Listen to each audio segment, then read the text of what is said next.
Komisi Pemilihan Umum berencana membahas lagi format debat Pilpres 2024 dengan tim pasangan Capres-Cawapres.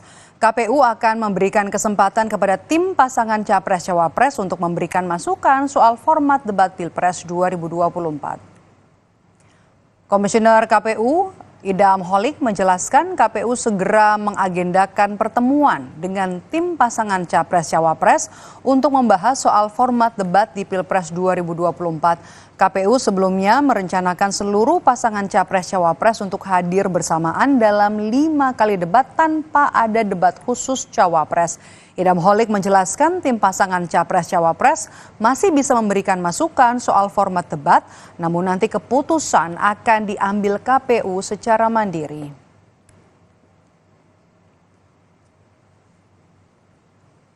Dan dalam waktu yang dekat, kami akan mengadakan kembali rapat koordinasi tersebut untuk menjelaskan seluruh mekanisme pelaksanaan debat. Ya, dan tim kampanye memang KPU persilahkan untuk memberikan masukan dan tanggapannya, tetapi nanti keputusannya akan diambil oleh KPU secara mandiri.